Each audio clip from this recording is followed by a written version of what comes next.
seemed like, you know, months and years, but then I got the job. And the job was to be, let's see,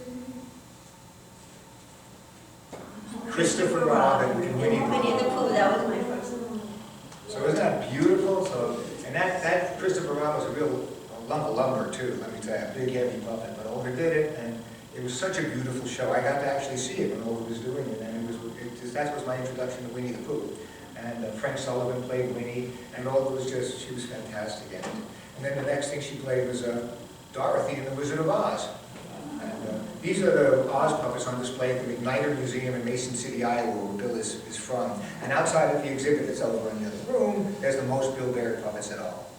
And look how beautiful those Wizard of Oz puppets are. The flying monkeys. Carved, and they were just amazing. And then you did the Whistling Wizard and the Sultan of Tuffet. That's such a cute guy. Oh yeah, he had roller skates. That's how he got around on roller skates. That's so great. And then you, Alibaba. By the way, Bill did all these posters by hand, the lettering and the drawing and everything like that. He was a Renaissance. Well, puppetry is kind of a Renaissance art. You need to be very good at all sorts of things. Everything informs each other. And you need painting, sculpting, sewing, acting, performing, not being too shy, because the puppet can say anything you want to say. And then another great role we did was Alice in Alice in Wonderland. So it began rolled on stage as Alice, and then poof, little magic. First Marionette, and then she drinks the stuff that makes her big. So that's her with the frog footman. And then you see the thing emerging here, Alice and Pinocchio. Bil Baird, Pinocchio, written by, was that Joe Raposo? Sheldon Harnick. Sheldon Harnick, who did Fiddler on the Roof. And she wouldn't say, but she won the New York State Gold Medal of the Arts for her performance in Pinocchio. And this is also the first picture Olga ever gave me when I first met her, so it went right up on my mirror, and all I could think was, wow! Her! Wow! This girl! Not that girl! So, oh, you know what? Why don't we tell them about the bridge? Okay. Okay, that's a good idea. The bridge is here, the second floor. Well, you go get that, and I'll do this. Go get what? You can. Oh, okay. So, this is what the bridge actually looked like. That's Jonathan Freeman, who is Jafar in Disney's Aladdin, and he's also Tito Swing in Chinatown Station. So that's really kind of one of the he and Olga have been best friends forever. And so you can see, they were way up here with no bridge, and Jonathan, brave youth that he was, and he worked with puppets like that. So one time, Olga, as the curtain was closing on Winnie the Pooh, she was Christopher Robin, and the curtain closed, and she dropped the leg. No one could see it, but she saw it. Let me explain what that means. Yo, Team Cool, come on up here.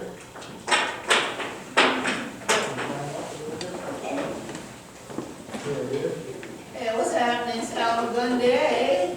Listen, do you want to show what happens if you drop the leg bar? Okay, I'm getting out of here. Now make believe you're 2 stories high. I may be high, but it ain't 2 stories. Whoa.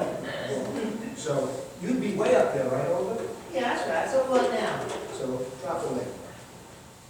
Not gonna happen to me. Drop the leg bar. Boom. Now, take a step over here. No problem. Like I can do it as if I could take a step. I ain't gonna know. Well, you know what I decided? What's that? I need my leg bar. Oh man, what am I gonna do? Well, I'm going to pick it up for you. And Olga, you tell them what happened in your leg bar business. Oh, okay. When I was working for Nickelodeon, Patty Blackman, who, dear friend, told me when I told her I got the job at Bill's, he said, you know, I heard that if you drop a leg bar, it's cause for instant dismissal. Okay, well, I never dropped the leg bar. And, we were 6 weeks into doing Winnie the Pooh, and just at the end of the show, the curtain is closing. I went to cross that scary bridge, and I dropped the leg bar. I was so scared. I held myself together. We had 2 shows a day, so we had to reset for the second show, and I'm really controlling myself, and then everybody went up to have lunch between shows, and I wouldn't get under the stage, knowing that my life was over.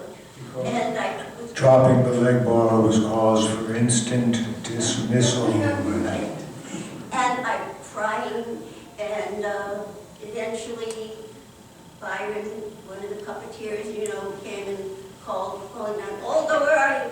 I'm here. Are you okay? Yeah, your lunch is getting cold. And I just stayed under there trying to decide how I'm going to sneak out this being in such shame. And then Sully came out and, Olga, la, your lunch is getting cold. And then finally Bill came out and said, what's the matter? Oh, I'm going to be fired. What? I dropped the leg bar. Dropping the leg bar was instant dismissal. He said, you're not a bad puppeteer, he's a bad puppet. Come and have your lunch. So, I didn't get fired. That's so great. Yeah. So was that the only time you hit under the stage? No, Okay. I get under one more time. Okay, let's show that. But years went by.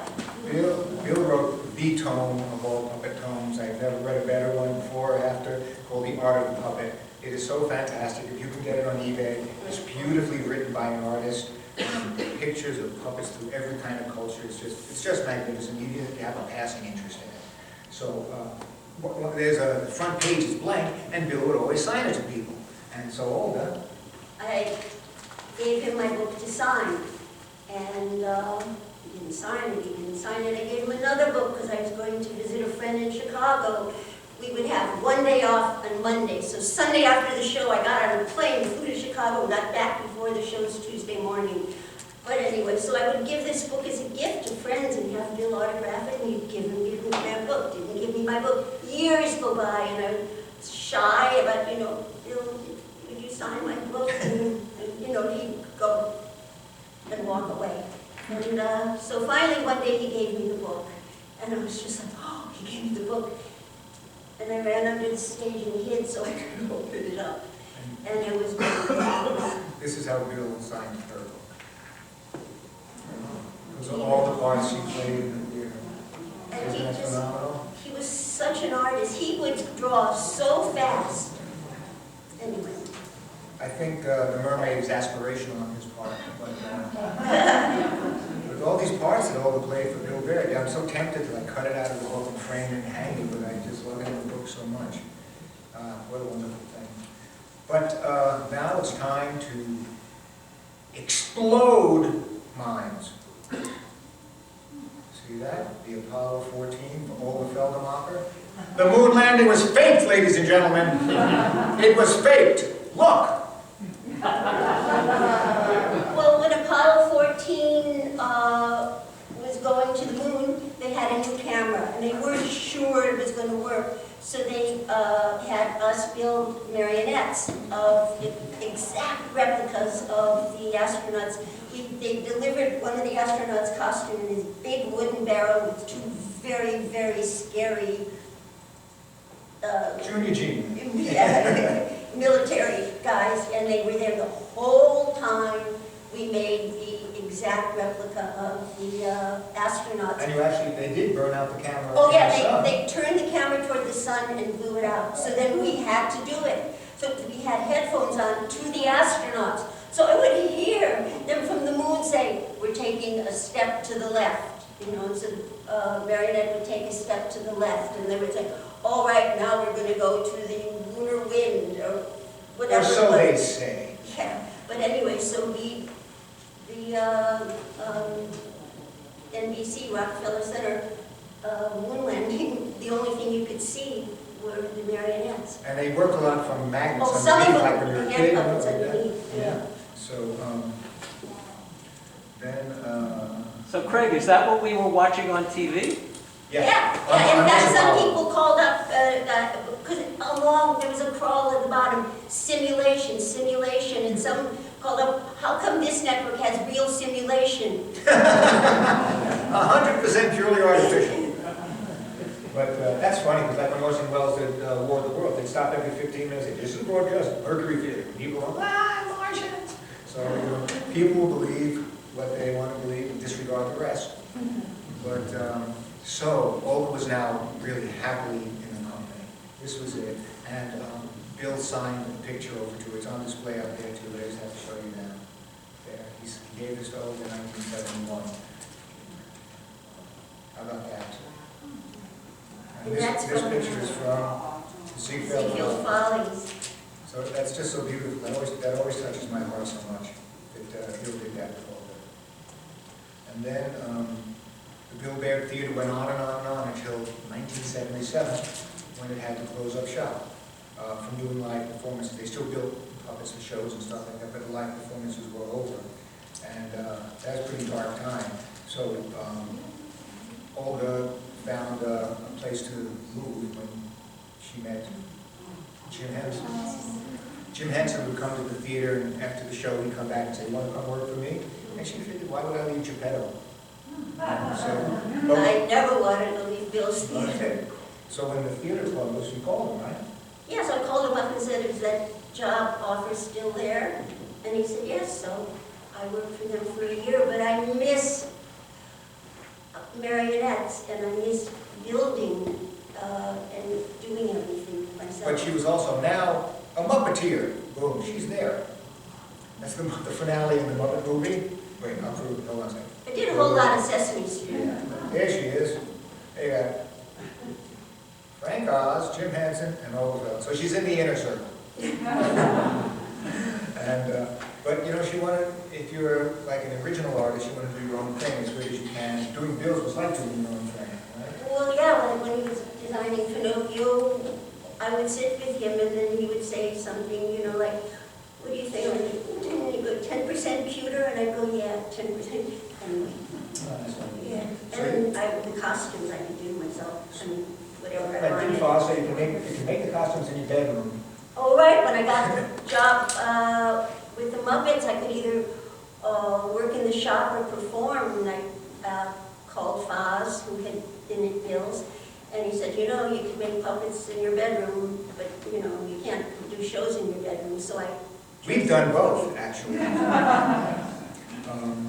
But then I met Olga. I was working in Virginia for Bill, and I came back to New York City and did a puppet show downtown, and a puppeteer named Alice Tweedy saw me do my show. We exchanged information, and then the next thing I know, I got a phone call from her like 2 months later, and she said, "The puppeteer who was working with us cut his thumb on a bandsaw.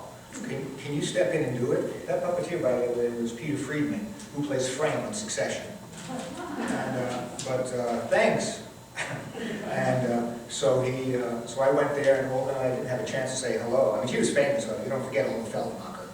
You may forget how to say it, Bill. if you're a puppeteer, you know. Yeah. And then, so as soon as we got the puppets up on camera, boom, there was like this immediate kind of communication together. And we decided we would get together and play with puppets. And we'd run into each other at different puppet parties, and all we would do was talk about puppets. And the level of conversation was just so wonderful. It was like meeting somebody who really knew what they were doing, and beyond that, brought her own everything to it. And but when I was a little kid, my dad was a cartoonist in vaudeville, doing Chalk Talk, and that's my mother and father. Yeah. And He did the Minsky circuit with... Minsky's, and worked with Three Stooges, Three and Stooges, Phil yeah. Silvers, Sid Stone. Tell you what I'm gonna do. Anyway, Dad did all that kind of stuff, but then he got out of show business to raise a family, me, and he would tell me stories at night, and he would draw them and do the voices for them. So it made a lot of sense to me to have it jump off the page and become real. And why don't you show me? cartooning? Yeah. Okay. Because Craig, when I would sit with Bill, talking about, you know, making puppets, and he would be drawing them, I never saw anybody draw that fast until Craig. I mean, that's because Craig's father did like him drawing. And I just love drawing cartoons, and they really inform the puppetry. And here's a picture of Bill. Let's see what we go over here. And Oh, Charlemagne. Charlemagne. Bill identified with Charlemagne the Lion more than any other That's person. because he was a Leo. Bill Baird and Charlemagne.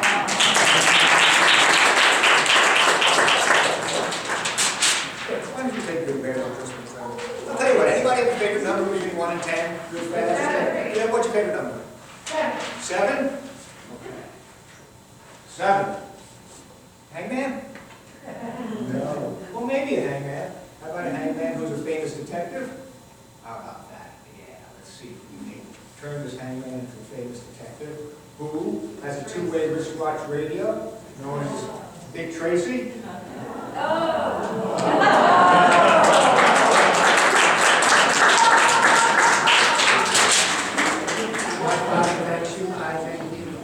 Who else has a favorite number? Anyone? 3. What's your number? 3. Number 3. Okay. Let's put a 3 right there. That's what 3 looks like, right? I forget. I was looking back. I never know what it's going to draw. They do look like dudes. There we go. How about this guy? Yeah. Okay. What? You think you know, do you? Even if I wave up his hair? How's that? Archie?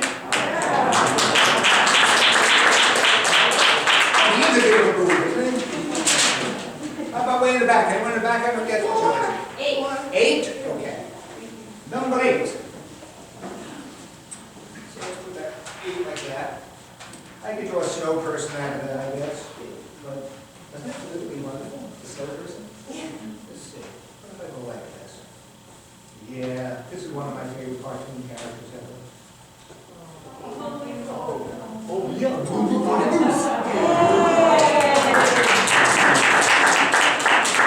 This is perfect for putting underneath flying school. Someone back here was raising their hand. Yes. 5? Okay. This is what your dad did, right? Chalk talk. This is what Dad did, but he wouldn't take numbers unless he had a stride back. In fact, I'll end with that after this one. We said 5, right? Yeah. Now, you're going to have to real close to see who this is, because if you're anything like this guy, you can't see it all. Mr. Magoo! Wait down here. There you go. Thank you. You're welcome. So let me do one of my father's to end this part here. He would draw a diamond ring like that and talk about just how beautiful it was to get married and have a diamond ring. But then, before you know it, you found yourself walking the floor with someone else. Who wants a baby? Who wants a baby? Wait, no, I need a baby.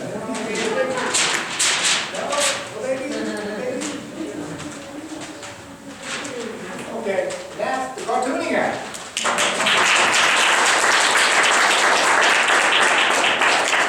Thank you. And then, oh yeah, puppets have always been the thing. Puppets have always been the thing. My uncle snapped this picture of me watching. I always think one of the little Polaroids we have to run into and stuff, but thank goodness, there it was, you know. And my favorite puppeteer on TV was Chuck McCann. And I used to make believe I was Chuck McCann. And my father would say, your face is going to freeze like that. And I'd say, I hope. And then I met Jim Henson when I was a boy. And that's not Wayne Newton. It's me and Jim Henson and Rolf. And also Bil Baird. And I showed him my book. And one day with my friend Paul, and Bil Baird signed my book. And that's what he wrote. How beautiful. And November, just like a few weeks before Cora passed away, it just means so much. All the idols that I met, from Chuck to Bill to Sandy Becker, all those people that I met were just so kind to me, and they led by example. And they made me feel like this is the right thing to do. And I did. I would go to Chuck McCann's show, I would go to Sandy Becker's show. But then all of a sudden I said, you know what? I was in high school, and my friend Doug and I decided to put the high in high school. And we started our own puppet company, and we called it the Marco Puppet Theater. And it was a psychedelic puppet theater, which was just right for the times, and we toured colleges all across the country with one purpose in mind, to meet the Grateful Dead. So we settled in San Rafael and met the Grateful Dead, and next thing you know, we were doing our puppet show for Jerry Garcia's birthday party. Wow. Truly amazing. I was sitting there going, okay, yeah, this is what I dreamed. You know, dreams can come true. You can manifest those make-believe things. And then after Marco, really, my own puppet show, my own puppeteer, doing commercials in schools and things like that. But I needed a break. I needed to do something else. I was doing that nonstop from the time I was 3 years old. And then my girlfriend at the time called me, actress, and she said, I'm looking at backstage, and they're holding up auditions for a puppet company to do a show outside the tri-state area. I said, what's the address? She said, 59 Barrow Street. That's after the theater closed. Yeah. We built the show and Yeah. And so I came back from Massachusetts, went, and I auditioned for Bill, and I got a part in Once Upon a Dragon. And it was Dragon. We did 10 half-hour shows a day in the dead of summer. But you know what? It was wonderful. It was a Bil Baird show, and we were doing puppets, and I could think about what's next, and girls, and what was next. And then, here, there's the happy boy. That's me at Bill's, and that's Bill. It was his birthday, came down to Busch Gardens, and I built him this cake. And the cake sang happy birthday to him. And it was a rush, really a rush. And it was right at that time that I met Olga. And we decided we were going to get together after the first of the year and play with puppets. And then when we did, we branded ourselves as that. And it was that thing while we met Don Kirshner's rock concert. He was producing a kids show starring Stubby K and Mary and Sam.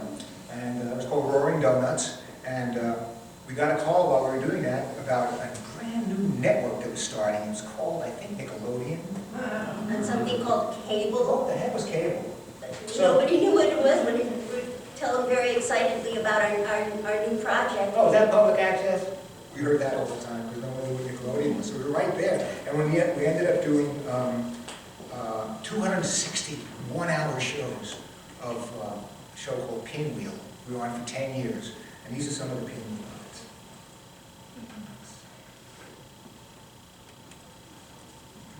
And we called up the union, and they didn't know what to tell us to do. They said, oh, we'll at least get minimum. Oh, boy, did we get minimum. But We're working.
seriously merge our career and our life together.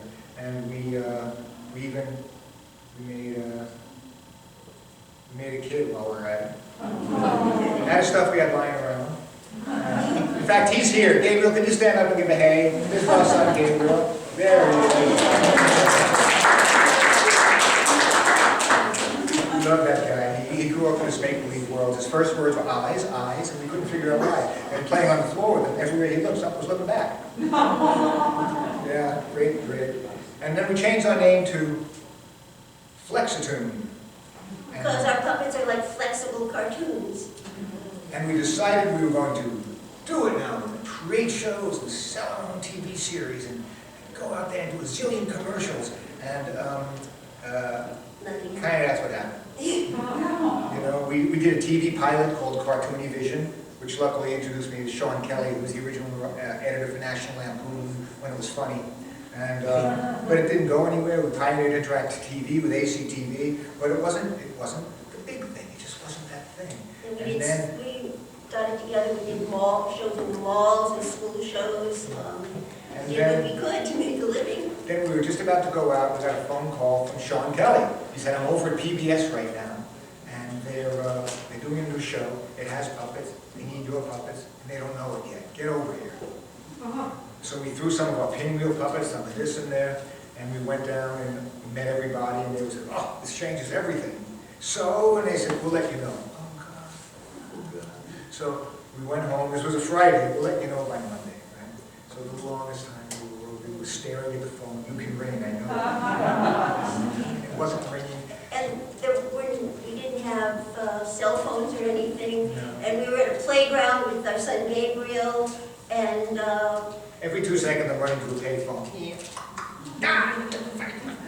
And checking messages. checking that. And then I left Olga at the playground, and I went and I found them. They called, and Shining Time Station called and said that everybody else said they could bring something to the party, but you're the only ones who proved it. Do you want to do the job?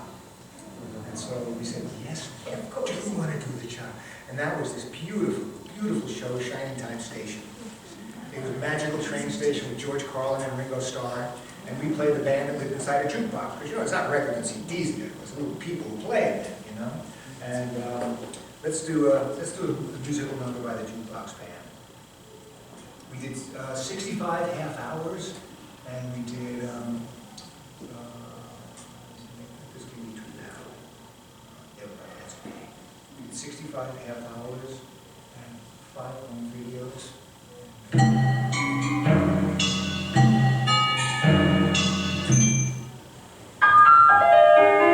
Reach for the speed, reach for the whistle, go where the rail may run. Reach for the words, reach for the story, follow the rainbow sun. To a shining time station, where dreams can come true, waiting there for you.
That's why our son is a musician.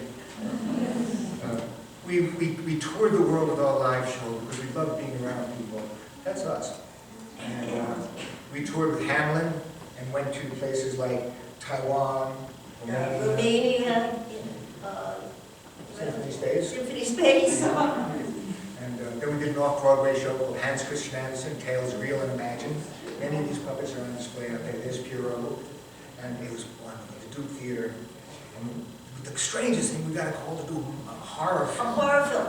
I don't even like horror films. I've never done a horror film. It was amazing. Psychological horror. Yeah, and all these dolls and toys had to come alive by themselves. And it was really a stretch for us, but we loved doing it. The director was brilliant, Brent Bell. He did something called Boy, which a lot of young folks really know about. And so we made these scary, scary guys. And they had to, one of the main things they had to do is they had to sit very still at one point on the shelf and all just turn their heads. And they thought they were going to have to do computer stuff. Green screen green stuff. screen. And we said, no, we can do it. We're puppeteers. So it's like 4 o'clock in the morning on the last day of the shoot, and we're in this little make-believe set with the puppets and our strings, and the stage manager, exhausted. I'm going to curse. And the stage